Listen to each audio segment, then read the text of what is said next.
Today, we are going straight into the topic of airplane seats, and a few facts that you probably didn't know and should know if you are going to fly on an airplane. These facts include the reason why there are cameras and microphones in the seats, why most airplane seats are blue, why there is a cloth over the back of the seat, and why most planes don't have leather seats, and so much more. We are going to let you in on the secrets you have been missing out on while you are seated on an airplane. You will never fly again without knowing these bombshell truths. These are things every passenger should know, and now you are about to find out. So sit tight and listen up. Please stay until the end, because the entire video is packed with a lot of juicy secrets that you are about to discover. Let's get started.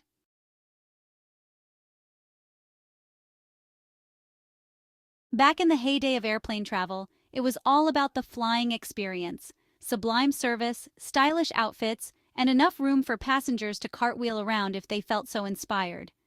These days, it's all about cramming as many people into as many seats as possible, making sure the airline's accounting books stay in the black and not in the red. Most of us always complain about airplane food and argue about the window or the aisle. The latter reigns supreme on long-haul flights, though rarely do we take much notice of the actual seats themselves. Do you remember what color your last airplane seat was the last time you flew? Or did you realize that they have hidden cameras watching your every move? When you're flying high at 37,000 feet, a seat is much more than just a seat, and that's not always a good thing now. Is it?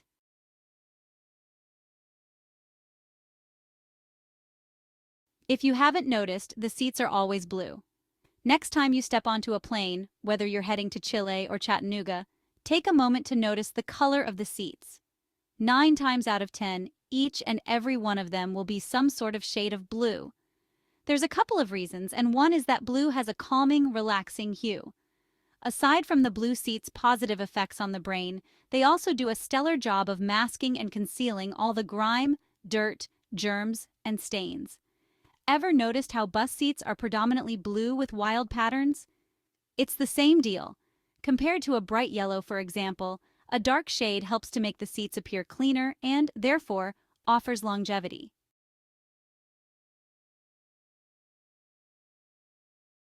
Seats over the wings experience less turbulence. It doesn't matter if you're a seasoned flyer gallivanting around the world on your frequent flyer miles, or a first-timer itching to see a new place.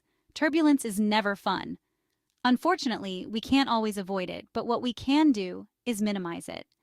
Studies have shown that if toward the middle of the plane, right over the wing, is where the journey will be the least bumpy.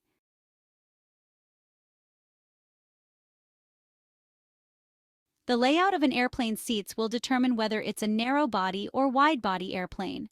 Narrow-body airplanes have a single aisle. Passengers as well as crew members can walk down this aisle. Wide-body airplanes, on the other hand, have 2 aisles. Wide-body airplanes live up to their namesake by featuring a wider fuselage than their narrow-body counterparts, which allows them to accommodate more seats and passengers.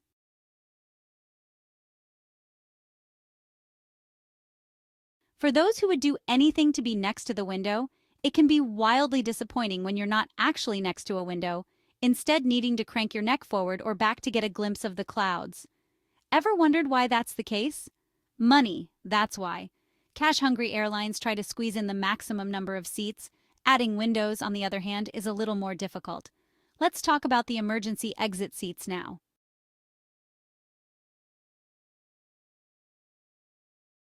A shout out to all the lanky-legged people out there. There's nothing worse than being squeezed like a sardine in what feels like a millimeter of legroom. Thankfully, the exit row seats are here to save the day. In an accident, large numbers of people need to vacate the plane as quickly as possible, so for the sake of safety, there needs to be some extra room. But those emergency exit seats don't usually recline. Don't get too excited just yet. It's not all glitz and glamour in the exit rows. Aside from the often annoying reality that you're provided with a flimsy TV screen hidden in the armrest, as opposed to a seatback entertainment system, the seats don't always recline. So before you move heaven and earth to sit near an exit, think about what matters most.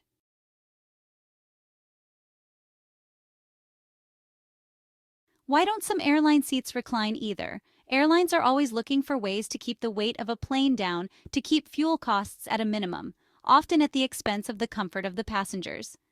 Seats which lack a foam covering are designed instead to be thin, light, and made to optimize and improve the living, or you could say seating space for passengers. Seats on many low-cost carriers like Ryanair don't have a recline mechanism, which also adds to the weight, and others go as far as removing the seat back net for magazines to help reduce weight. In terms of flooring, there isn't much variety in the carpets, and most airlines go with either nylon or woolen carpets, which are the most lightweight for cabin use.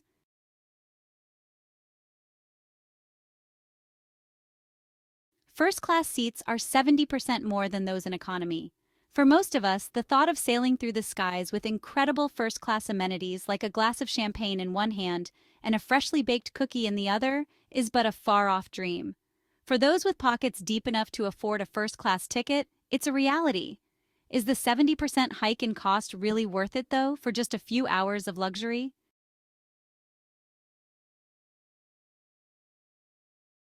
Can airplane seat cameras really spy on passengers? Singapore Airlines might have come out and stated that these cameras are permanently disabled on their aircraft and cannot be activated on board, but that doesn't mean that we necessarily believe them. That's right, Panasonic Avionics, the company that builds most of the seatback entertainment systems, do really install cameras and biometrics equipment. It's not just cameras, they're adding microphones too. Aside from the existence of hidden cameras that people are quickly realizing, in sheer panic most of the time, the seats have microphones too. Back in 2017, Panasonic Avionics announced that its systems on Emirates first class and economy seats featured a camera, plus a microphone and a speaker. Isn't that just a little creepy?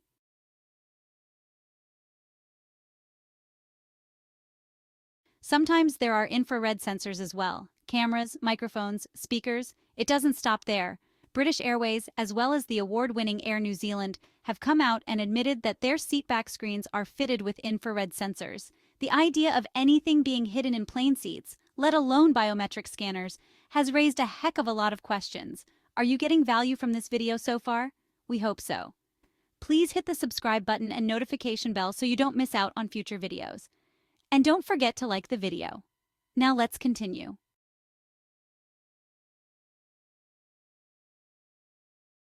Sometimes airlines remove row 13 of seats. When you're taking note of the color of the seats next time you board, be sure to count the row numbers as well. Depending on which airline you're flying with, Lufthansa is a perfect example, they may have omitted row number 13. Yes, it's exactly what you're thinking. The result of the widespread superstition that 13 is wickedly unlucky.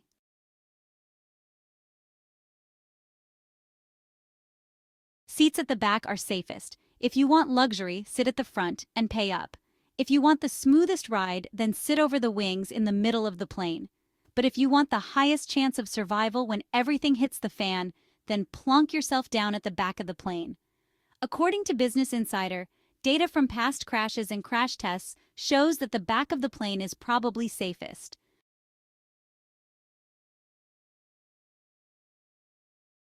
Some flight attendants sit backwards, or you could say they are seated facing the passengers, but their back to the pilot door. I am sure you have seen that. The image of a flight attendant sitting backward seems a little weird, doesn't it? As a regular flyer, wouldn't you expect them to be facing forward like the rest of us? It comes down to space. Since the cabin crew is usually on their feet, the retractable, back-facing jump seats can be stowed when not in use, allowing more room for passengers to stretch their legs.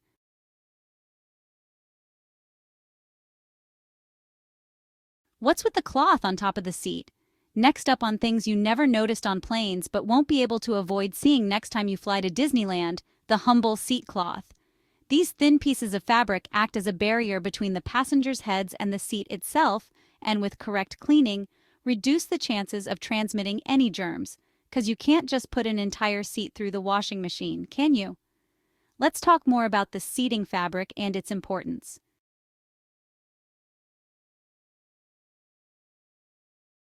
The material is almost always fabric. If you're just sporting a tiny carry-on bag on an even tinier plane for a short-distance flight, it's certainly possible that you'll find yourself sticking to a leather seat. On most long-distance routes, however, the seat material is almost always a cloth-like fabric. Why?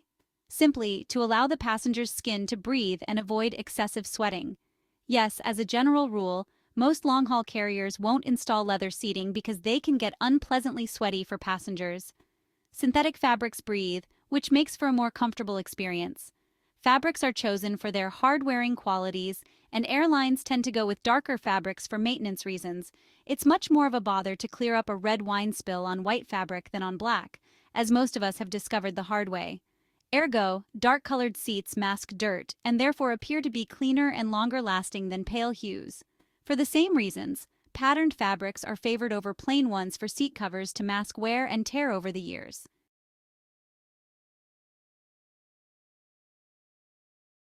Space is measured in pitch. The space provided by airplane seats is typically measured in pitch. Pitch is the distance between the same point on two consecutive airplane seats. It's typically measured from the back of one seat to the back of the seat in front of it. Seat pitch can vary significantly depending on the airline and aircraft type. With that said, higher class seats, business class or first class, generally have a higher seat pitch than lower class seats. A high pitch means that passengers will have more space.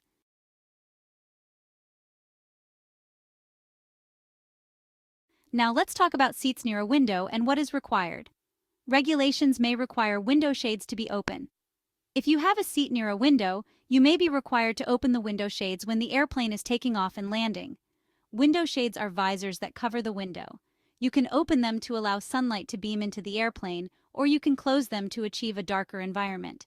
During takeoffs and landings, however, regulations often require window shades to be open. With the window shades open, visibility will increase, which can enhance safety.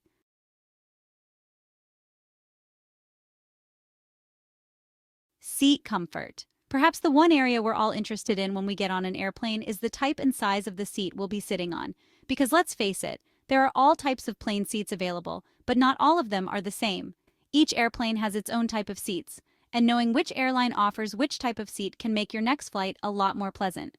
Even though all seats are made for comfort, it is still good to know the difference between the seat types so that you can specifically request the kind you want.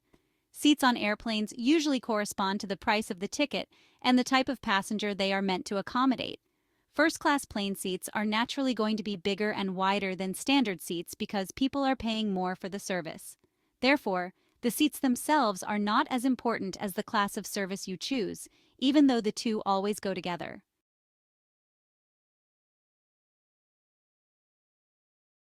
Seat combinations. While many airlines have two-seat combinations, others have three-seat combinations, while still others have two seats on one side of the aisle and three seats on the other side.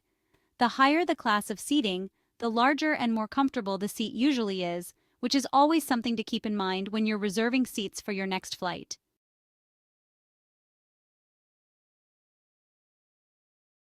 And that's it for now, folks. Thanks for staying until the end. Hope you learned something new. If you have anything to add, please do so in the comments section. We welcome your comments.